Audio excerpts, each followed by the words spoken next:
Olá, estudantes do 7º ano. Nessa aula nós vamos falar sobre a linguagem do cartoon, da história em quadrinhos. Prof. Rutineia aqui com vocês. Vamos juntos? Então vamos lá. Então, os objetivos da nossa aula: conhecer os diferentes tipos de HQ, os diferentes tipos de história em quadrinhos. Então, você gosta de história em quadrinhos? Costuma ler com frequência? Qual é a história em quadrinhos que você prefere? Cada um vai ter a sua história em quadrinhos aí preferida, Ou seja de heróis, ou seja de repente da Turma da Mônica, Menino Maluquinho, enfim, cada um vai ter o seu preferido. Isso que é legal, Porque cada um temos a nossa identidade. Então, a história em quadrinhos é um gênero textual que ficou muito conhecido nos Estados Unidos no século XX, por ter sido uma das formas que o país usou para lidar com os problemas da época. De lá para cá, muitos personagens da HQ surgiram, E nós vamos conhecê-los. Então, em meio lá, passaram pela Segunda Guerra Mundial, um momento muito complicado, muitas pessoas morreram e eles precisavam, de algo para motivá-los, para se entreter, e aí surgem os super-heróis, o Capitão América e muitos outros, Surgem as histórias em quadrinhos. Então, a gente vai assistir um vídeo, falando sobre os estilos de HQs, tá bom? Então, presta aí, atenção, fica ligado e daqui a pouquinho a Prof. Rutineia volta.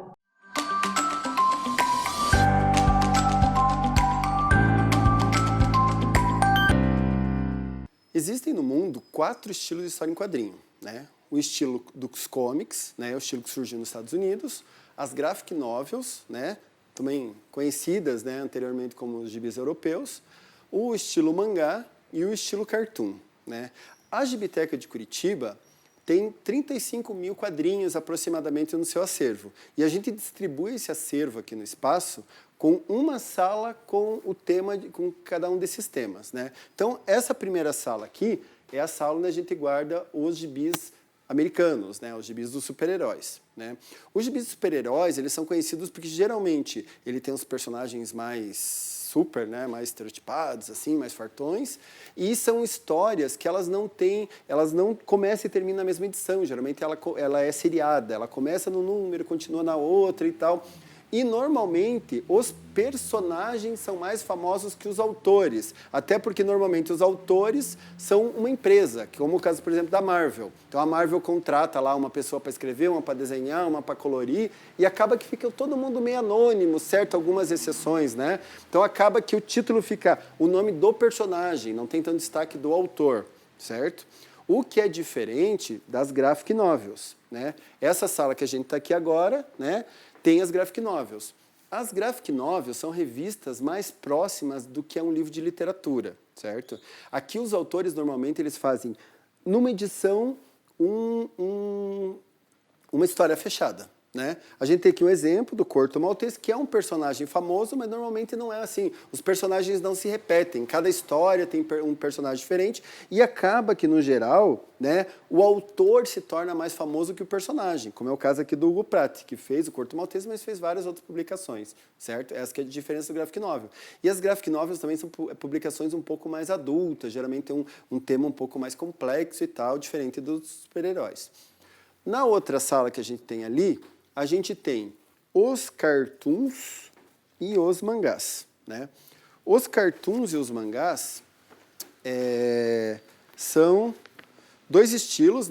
Cartoon, a gente chama de cartoon aqueles quadrinhos em que a figura humana não é desenhada como é uma figura humana de verdade, certo? Como é o caso dos heróis e do estilo americano, em que você desenha a figura mais realista, Os cartoons você estiliza a figura humana, como é o caso da Mônica, certo? Que tem o olho que junta aqui, um com o outro e tal. Então você estiliza, daí a gente chama de cartoon.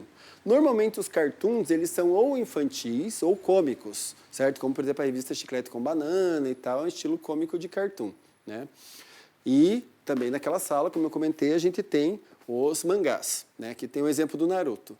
O mangá é o estilo japonês, de quadrinho, né? Ele tem várias coisas muito específicas, por exemplo, você lê o contrário, né? A capa da frente é essa, aqui acaba a história, ela é toda lida invertida, em vez de ler daqui para cá, você lê de lá para cá, você lê no sentido contrário, ela sempre é preta e branca, né? Ela muito raramente é colorida, né?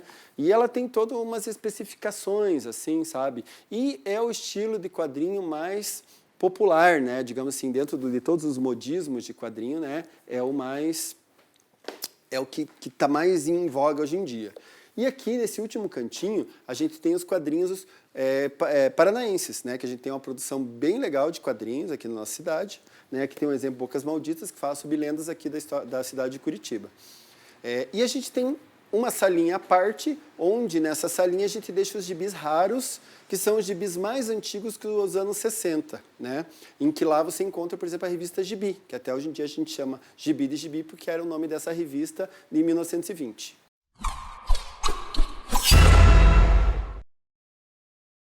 Então, vocês apreciaram, né, o vídeo falando sobre a Gibiteca de Curitiba. Então, pesquisem, vão na Gibiteca, que tem muito gibi lá para vocês apreciarem, né? E a gente aprendeu um pouquinho aí sobre os tipos de HQs, né? Então, agora que a gente aprendeu um pouquinho, vocês vão falar, né, sobre qual estilo de HQ você prefere. Se é o comic, né, se é o graphic novel, se é tirinha, né? Qual estilo que você prefere, tá bom? Daqui a pouquinho, a prof volta.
E ai, tô curiosa aqui para saber qual o estilo, né, de HQ que vocês escolheram aí como preferido, hein? Ah, muito bacana. Então, os tipos de HQs, né? Então, retomando aqui, ó, os cartoons, né? São desenhos humorísticos, animados ou não, que têm como característica crítica de maneira breve, nos momentos que abrangem o nosso cotidiano, o nosso dia a dia, né? Então, um exemplo ali, né, da turma do Elmo ali fazendo a crítica ali do cotidiano. Então, os mangás, né, são HQs comerciais japoneses, né, sua leitura é feita de trás para frente, né, e também da direita para a esquerda. E quando saem do papel, né, vão para a televisão, são chamados de animes, né, quem aí gosta de desenhar mangá, né, quem já fez mangá. Então, muito legal, né, esse tipo de técnica também de história em quadrinhos, né, que tem toda a leitura ao contrário, né, ler de trás para frente, da direita para a esquerda, então tem todo um ritual para poder fazer a leitura, muito bacana também. Os gibis, né, gibi é uma expressão brasileira, geralmente associada às publicações nacionais para o público infantil e utilizam a base do cartoon, né, esse termo era uma forma de chamar, né, os meninos que vendiam, né, esses gibis. Olha que legal, ali do lado, né, um exemplo da Turma da Mônica, né, que é uma criação do Maurício de Souza, um artista brasileiro, né, quem aí já leu a Turma da Mônica, né, e temos muitos outros artistas, né, brasileiros que fazem também os gibis. Então pesquise, vão à gibiteca, vejam na internet, vejam nas bibliotecas, tem vários, né, para vocês apreciarem. As tirinhas, né, normalmente possuem poucos quadrinhos e contém um tom crítico, irônico ou de elogio. São como histórias, né, em quadrinhos, porém mais curtinhas. Então são histórias breves ali em tirinhas, né, geralmente 3, 4 quadrinhos que vão fazer, né, a comicidade ou a crítica também social, política nessas tirinhas, né. Geralmente fazem críticas sociais e são publicadas com regularidade. Elas podem estar presentes em revistas, jornais, sites, mídias sociais, entre outros, né? Ela utiliza um pequeno espaço, então também no jornal era bem prático para publicar também, né? Um espacinho pequeno para ter essas tirinhas para entreter, né? Utilizar aquele espaço para entreter também. Então as tirinhas, o nome tirinha remete ao formato de texto, que parece mais um recorte de jornal, né, por ser curtinho. É um gênero textual que surgiu nos Estados Unidos devido à falta de espaço nos jornais para a publicação dos passatempos, né? Então, como a professora falou, ocupa um pequeno espaço, então é fácil de publicar ali, achar um espaço no jornal para ser publicado, né? Mas ela está em revistas, em jornais, né? Nas mídias também, então trazendo tom de crítica ou de elogios, né? Para as histórias também bem-humoradas. Graphic novel, né? São HQs destinadas ao público adulto. Histórias, né, elas são mais longas, né, densas, elaboradas, assim como os romances. Costuma ser impressa em um papel de melhor qualidade e às vezes até mesmo em capa dura, né? Então, vai ser um material mais elaborado, mais resistente, vai atingir um público adulto, né? Então, não que o gibi, as tirinhas, o público adulto não possa, pode também, né? Mas essa é mais voltada ao público adulto, né? O graphic novel. Então, comics, né? São HQs comerciais usados nos Estados Unidos e no Canadá. Como exemplo, né, temos histórias de super-heróis, né? Então, trazendo aí os comics, né? Então, Super-Homem, Batman, né, Capitão América, né? São exemplos de comics, né, que trabalham os super-heróis. Atividade, agora é com vocês, adoro, né? Mão na massa para vocês criarem, para vocês pensarem, elaborarem a atividade com calma, tá bom? Então vocês vão criar uma tirinha com 3 quadradinhos, né? Utilizando desenhos e palavras, né? Porque a gente sabe que no HQ pode ter só apenas desenho ou pode ter os balões com as palavras, né? Vocês vão fazer a de vocês, mas na atividade vocês terão que usar os dois, tá bom? O desenho e também vai ter que ter as falas, os textos, certo? Então, pense um tema, né? O que a história vai contar? Ela deve ser interessante e, preferencialmente, conter humor. Então, uma história cômica tem que ter humor nessa tirinha de vocês, tá bom? quais serão os personagens, qual o cenário da história, né? Vai ser na rua, na escola, na praça. Quando eu vou criar uma tirinha, eu tenho que pensar em tudo, né? Na personagem, quais as características dessas personagens, né? O figurino, que cor que vai ser a roupa, vai estar de tênis, chinelo, descalço, como que vai ser o cabelo, que cor, curto, longo, enfim, né? Se é menina, se é menino, se é idoso, se é bebê, enfim, quem é essa personagem, né? O que ela faz? Aonde ela está? Ela está na rua? Ela está na escola, né? Então, é importante também que vocês façam esse cenário da tirinha também, tá bom? Então, aqui, ó, outras coisinhas para vocês pensarem aí também. Como são, né, essas personagens? Estarão distintos, né, em cada quadrinho? Elas vão estar em pé, andando, sentada, deitada, enfim, correndo o corpo inteiro ou não? Pensar em como serão, né, as ações dessas personagens e qual falas, né, serão apresentadas nesses balões. O que elas vão falar, né? Com quem elas estão conversando, interagindo. Então é importante também vocês pensarem nessas questões aqui, tá bom? Então pensem aí em todos esses elementos, ó. Então o tema da história, né, as personagens, quem elas são, onde elas estão, onde que é o cenário da história, né, se elas estão sentadas, se elas estão deitadas, se elas estão em pé, tá bom? Ou se tem corpo inteiro e se tem falas. Daqui a pouquinho eu volto.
Capricharam? Terminou? Conseguiu? Não conseguiu? Não tem problema, termina depois da aula, tá bom? Mas não deixa sem terminar, né? Então, pensaram na personagem, no espaço, no ambiente, nessas falas, né? Porque é importante, tá bom? Então, continuando, né, retomando, o que nós vimos nessa aula? Nós vimos os tipos de HQs, que são o quê? Histórias em quadrinhos, né? A gente viu os mangás, que são, né, história em quadrinhos japonesas, que são feitas a leitura de trás para frente, da direita para a esquerda, né? Que quando estão na televisão são chamados de anime, né? A gente viu o graphic novel, que é uma leitura, né? É um HQ feito para adultos, com um material melhor na impressão, capa dura, né? Então, melhor qualidade de papel. Nós vimos os comics, nós vimos as tirinhas também, né? Inclusive, vocês praticaram a criação dessa tirinha, né? Que traz o quê? Traz ali 3 tirinhas, né? Leituras curtas, né? Criação curta da história em quadrinhos para estar em jornal, revista, mídia, né? Ocupando ali um pequeno espaço, por exemplo, no jornal, trazendo o cômico, trazendo a crítica, né? Nessas tirinhas, né? Os comics que trabalham o quê? Os heróis, né? Então, super-heróis, Batman, Capitão América, então traz os super-heróis. Vimos também, falamos sobre os gibis, né? Que é um termo aqui do Brasil, que inicialmente era utilizado para os vendedores, né? Quem vendia os HQs. Então, os gibis que nós usamos exemplo aqui da Turma da Mônica, né? Criação de Maurício de Souza, artista brasileiro, né? Espero que vocês tenham apreciado. Nós falamos, né, sobre graphic novels, falamos sobre histórias em quadrinhos, os HQs. Um beijo grande no coração de vocês. Até a próxima. Uou!